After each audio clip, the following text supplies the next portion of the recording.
सभी को सलाम। जय मसीह की। आज हम खुदा का कलाम है जो समझने की कोशिश करेंगे और वचन संहिता 1 से हम मनन करेंगे और वचन संहिता 1 अध्याय और उसकी 1 आयत से लेके 6 आयत तक हम मनन करेंगे खुदा का कलाम। तो खुदा से हम सामर्थ्य मांगते हैं कि खुदा हमें इन वचन को समझने की और अक्ल और समझ और बुद्धि दे कि हम अपने भाई बहनों तक इस कलाम को पहुंचा सके। तो खुदा हमें ऐसी सामर्थ्य दे। तो हम खुदावन से सामर्थ्य मांगे हैं, पिता पुत्र पवित्र आत्मा, तो हमें वो सामर्थ्य प्रदान कर हम तेरा वचन तेरे लोगों तक पहुंचा सकें। और तू कहता है कि मेरी भेड़ें जब मेरा शब्द सुनेगी तो वह मेरी तरफ भागी चली आएगी। वो कहते हैं कि मैं ऊंची ऊंची और बड़ी बड़ी जातियों में से एक एक करके चुन लूँगा। तो खुदा हमसे बहुत अटूट वादे करते हैं। तो और खुदा ये भी कहता है कि परख कर देखो यहोवा कैसा भला है, परख कर देखो यहोवा कैसा भला है। क्या ही धन्य है वह पुरुष जो उसकी शरण लेता है। तो हमें परमेश्वर की शरण लेनी चाहिए, क्योंकि वो हमें ये भी कहता है कि परख कर तो देखो, मतलब मुझे समझ के देखो कि मैं कैसा परमेश्वर हूँ, मैं जीवित परमेश्वर, मेरे पास आके तो देखो, आके तो देखो मैं कैसा हूँ। तो यहाँ पर एक आयत ये कहती है खुदा के कलाम की वचन संहिता उसका 1 अध्याय और पहली आयत ये कहती, क्या ही धन्य है पुरुष जो दुष्टों की युक्ति पर नहीं चलता, दुष्टों की युक्ति पर नहीं चलता और न पापियों के मार्ग पे खड़ा होता है और न ठट्टा करने वाले की मंडली में बैठता है, न ठट्टा करने वाले की मंडली में बैठता है और न पापियों के मार्ग के ऊपर खड़ा होता है और न दुष्टों की युक्ति पर चलता है। क्योंकि पापी लोग जो होते हैं वो कहते हैं कि इधर आ, ये काम कर, ये गलत है, होने से भी कहेंगे कि कर ले कुछ नहीं होता, कर ले कुछ नहीं होता। तो इस यहाँ पर खुदा कह रहे हैं, खुदा का कलाम कह रहे हैं, क्या ही धन्य है वह पुरुष जो इन तीनों से बच के रहता है, ठट्टा करने वालों से, पापियों के मार्ग से और दुष्टों की युक्ति पर नहीं चलता। जैसे दुष्ट चलाना चाहते हैं वैसे वह नहीं चलता। क्या ही धन्य है वह पुरुष, ये खुदा का कलाम कह रहा है। खुदावंद ये भी कहता है कि ज़मीन और आसमान टल सकते हैं लेकिन मेरे कहे हुए वचन नहीं टलेंगे।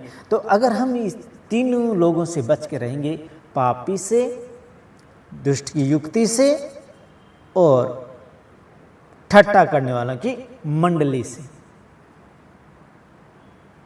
तीनों से अगर हम बच के रहेंगे तो खुदा कहता है, परमेश्वर कहता है कि क्या ही धन्य है वह पुरुष। खुदा ये भी कहता है कि परख कर देखो परमेश्वर कैसा भला है, यहोवा कैसा भला है। क्या ही धन्य है वह पुरुष जो उसकी शरण लेता है। तो हमें परमेश्वर की शरण लेनी चाहिए। वहाँ पर भी खुदा ये कहता है कि क्या ही धन्य है वह पुरुष जो परमेश्वर की शरण लेता है। और यहाँ पर भी खुदा कहता है क्या ही धन्य है वह पुरुष जो दुष्टों की युक्ति पर नहीं चलता।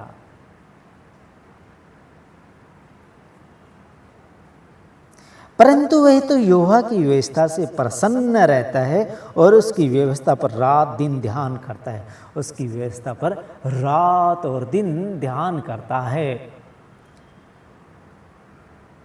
परंतु वह तो यहोवा की व्यवस्था से प्रसन्न रहता है, यहोवा के कामों से प्रसन्न रहता है और उसकी व्यवस्था पर रात दिन ध्यान करता रहता है। वह उस वृक्ष के समान है जो बहती नालियों के किनारे लगाया गया और अपनी ऋतु में फलता है और जिसके पत्ते कभी मुरझाते नहीं। इसलिए जो कुछ वह पुरुष करे वह सफल होता है, जो कुछ वह करे वह सफल होता है। अगर वो जो परमेश्वर से डरते, परमेश्वर का खौफ खाते हुए जो भी वो काम करेगा वह सफल होता है और खिलखिलाते चेहरे के साथ रहता है। और उसकी उपमा किससे दी है? खुदा के कलाम, खुदा ने कि बहती हुई नालियों के किनारे पे वह वृक्ष लगाया गया और वह ना तो कभी सूखता है, ना उसके पत्ते कभी झड़ते हैं और ना ही कभी वह मुरझाता है। चाहे जितने भी आंधी आए, तूफान आए, उसको कुछ असर नहीं होता, वह हरा भरा रहता है। चाहे जितनी खिलखिलाती धूप गिरे, बाकी ऐसे वृक्ष होते हैं जो नालियों के किनारे नहीं होते, वो सूख जाते हैं, मुरझा जाते हैं, लेकिन वह वृक्ष जो नालियों के किनारे, बहती हुई नालियों के किनारे लगा रहता है, वो कभी ना तो सूखता है, ना मुरझाता है, ना उसके पत्ते झड़ते हैं, वह अपनी ऋतु में फल देते रहता है। वृक्ष से उपमा दी है धर्मी मनुष्य के लिए परमेश्वर के वचन में। दुष्ट लोग ऐसे नहीं होते, वे उस भूसी के समान होते हैं जो पवन से उड़ाई जाती है। दुष्ट लोग कैसे होते हैं? उस भूसी के समान होते हैं जो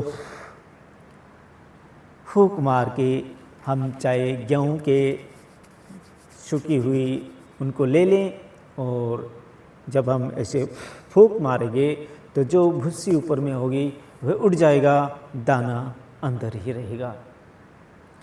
तो उस दाने का मूल्य है, उस भूसी का कोई मूल्य नहीं है। और परमेश्वर ने दुष्टों को, पापियों को किस से उपमा दी है? उस भूसी के समान जो पवन से उड़ाई जाती है, हवा से उड़ाई जाती है, उस उपमा दी है खुदा के कलाम में। भजन संहिता 1 और उसका 4। दुष्ट लोग ऐसे नहीं होते, वे उस भूसी के समान होते हैं जो पवन से उड़ाई जाती है। इस कारण दुष्ट लोग अदालत में शितर न रह सकेंगे, न पापी धर्मियों की मंडली में ठहरेंगे। न ही पापी धर्मियों की मंडली में ठहरेंगे, पापी धर्मियों की मंडली में नहीं ठहरेंगे, पापी धर्मियों की मंडली में नहीं ठहरेंगे, पापी धर्मियों की मंडली में नहीं ठहरेंगे, खुदा का कलाम कहता है। क्योंकि यहोवा धर्मियों का मार्ग जानता है, परंतु दुष्टों का मार्ग नष्ट हो जाएगा, परंतु दुष्टों का मार्ग नष्ट हो जाएगा। उस मार्ग को नहीं जानता खुदा, वह मार्ग हमेशा के लिए नष्ट हो जाएगा। तो हम किसी के साथ बुरा ना करें, क्योंकि मत्ती की अंजील और उसका 32 अध्याय और 8 आयत ये कहती है कि मैं तेरा मार्ग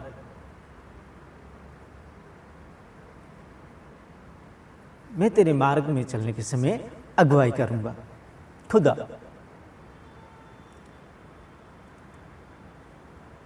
मैं तेरे मार्ग में तेरी अगुवाई करूंगा। तो खुदा धर्मियों का मार्ग जानता है, दुष्टों का मार्ग वह नहीं जानता।